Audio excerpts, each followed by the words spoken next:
Muy buenos días con todos. El día de hoy vamos a abordar temas súper interesantes con lo que respecta a la comunicación. Entre los temas que vamos a abordar son los siguientes. 1. La introducción a la comunicación. 2. Los elementos de la comunicación. 3. La interacción y comunicación en el aula. 4. La comunicación en el ambiente participativo. 1. Introducción a la comunicación. La comunicación es un concepto complejo y multidisciplinar que se define en un principio como el intercambio de información que se produce entre dos o más personas. Este concepto ha jugado un papel fundamental en la vida de los seres humanos, por lo que siempre ha estado presente en el progreso de la civilización. En sus inicios, la comunicación humana se basaba en sonidos, señales, signos, sobre todo cuando el hombre pasó de ser nómada a sedentario. Más tarde, las tareas se tornaron cada vez más complicadas. Se encontraron con la necesidad de decirse las cosas los unos a los otros, además de poseer un tipo de comunicación más efectiva y eficaz, interactuando los unos con los otros. Así apareció un tipo de comunicación más especializada, apareciendo el lenguaje. Esto nos transmite una noción inicial sobre lo que es la comunicación, en donde se pretende establecer relación entre el emisor y el receptor, consiguiendo la interacción entre un contexto determinado y haciendo común la propia información que comparten. Por lo consiguiente, podemos decir que la comunicación es la transmisión de información entre dos o más personas que pertenezcan a una misma comunidad lingüística. En la comunicación se pueden utilizar los códigos lingüísticos como orales y escritos, y los no lingüísticos como los visuales, auditivos. Dentro de la comunicación podemos encontrar el lenguaje, la lengua y el habla. Dentro de la comunicación podemos encontrar el lenguaje, que es la capacidad de poder intercambiar información más compleja y abstracta mediante un código de signos, el cual conocen ambos interlocutores para que la comunicación sea eficaz. Pero el lenguaje no debe ser necesariamente oral, como por ejemplo el lenguaje de signos de personas sordas o lenguajes pictográficos, como el que usan las personas con graves alteraciones motrices. No obstante, el lenguaje humano por excelencia es el lenguaje oral y que además tiene como representación física el lenguaje escrito. La lengua es un sistema de comunicación verbal, se habla y en la mayor parte de los casos se escribe, perteneciente a una colectividad humana determinada. Se compone de un conjunto de signos normalizados que conforman un sistema lingüístico, cuya finalidad es la comunicación. Hay infinidad de lenguas, como por ejemplo español, francés, inglés, entre otros.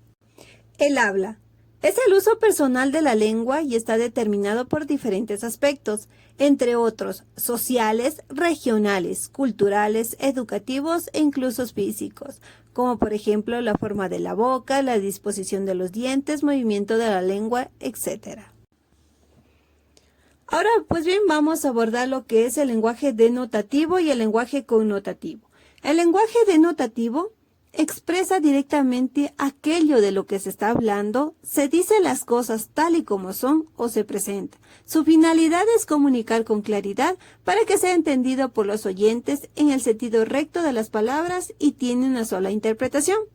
El lenguaje connotativo, en cambio, expresa más de un significado, en el sentido figurado de las palabras. Se utiliza en la literatura, en el cine, en algunos campos del periodismo, el humor, en publicidad, etc. Pues bien, existen diferentes tips para mantener una buena comunicación, entre los cuales vamos a mencionar los siguientes. 1. La motivación. 2. La empatía. 3. El autocontrol. 4. Habilidades para relacionarse. Y 5. Conocerse a sí mismo. Dentro de la comunicación también podemos encontrar lo que es la comunicación afectiva y efectiva. Cuando hablamos de comunicación afectiva tiene que ver con el aspecto emocional y la efectiva, en cambio, es la que recurre a las estrategias de enseñanza-aprendizaje. 2. Elementos de la comunicación. Los elementos de la comunicación son todos los factores que intervienen en el proceso de envío y recepción de un mensaje. Cada elemento aporta un valor que, dependiendo de la circunstancia, ayuda a mejorar o a distorsionar la comunicación. Los elementos son los siguientes. Emisor es la persona que transmite el mensaje. Es, por tanto, el que envía la información a su interlocutor. Es la persona que posee la información o que tiene las ideas y las transmite, ya sea voluntaria o involuntariamente. Receptor es aquella persona que recibe la información que emana del emisor, a la que va dirigida el mensaje. Mensaje es la idea o información que transmite el emisor al receptor, es decir, es el contenido de la comunicación. Canal hace referencia al medio a través del cual se envía el mensaje. Esto puede ser de muchos tipos, varía en función del modo de comunicación. Algunos ejemplos de canal podrían ser el teléfono, internet, el aire, entre otros. Código, conjunto de signos usados para la composición de un mensaje. Estos signos pueden ser verbales, escritos o no, y no verbales. Contexto, son las circunstancias temporales, espaciales y socioculturales que rodean el hecho o acto comunicativo y que permiten comprender el mensaje en su justa medida. 3. Interacción y comunicación en el aula. La comunicación en el aula es entendida como un proceso dinámico intencional con objetivos claros, mediado por acciones didácticas e interacciones entre docentes y estudiantes en un contexto escolar. Tiene como finalidad generar un ambiente psicológicamente adecuado que permita favorecer, optimizar y recrear los significados, permitiendo así el intercambio de conocimientos que contribuyan a la formación de la personalidad de los estudiantes. Esto implica un ambiente ideal, abierto a las interacciones bajo un contexto común que ayude a favorecer, optimizar, intercambiar y recrear los saberes. Desde un enfoque interaccionista, el abordaje de los procesos de comunicación en el aula debe tomar en cuenta el contexto, es decir, la situación en la que se enmarcan dichos procesos. Las interacciones comunicativas en el aula dependen de las reglas de que el grupo tiene, de la personalidad del maestro, de su estado de ánimo en ese momento, de cada integrante de grupo, de los líderes de grupo, su personalidad y su estado de ánimo, del clima situacional que éste se dé en cada momento. 4. Comunicación en el ambiente participativo. Desde la perspectiva humanista, el docente debe considerar que la comunicación en el aula debe tener carácter didáctico, en el sentido de que el docente tiene que reconocer que su misión es la de optimizar el desarrollo de los aprendizajes aplicando estrategias y métodos de rigurosidad científica y actuando de una manera profundamente objetiva.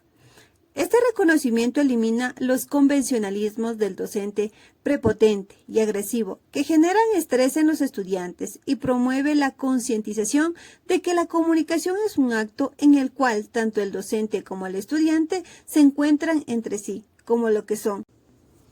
En conclusión, podemos decir que la comunicación es una necesidad vital del ser humano, pues por medio de ella podemos establecer relaciones con los demás y nos ayuda a poder desenvolvernos en los diferentes ámbitos de nuestra vida, tomando en cuenta que la comunicación es la pieza clave para la evolución de una sociedad. Por otro lado, la comunicación dentro de los salones de clase juega un papel primordial, puesto que a través de ella los docentes pueden impartir sus conocimientos de una forma correcta, utilizando la comunicación afectiva y efectiva para que el estudiante asimile la información de la mejor manera y pueda seguir avanzando en el proceso de formación. Por lo tanto, la comunicación es y será parte de nuestra vida diaria. Gracias.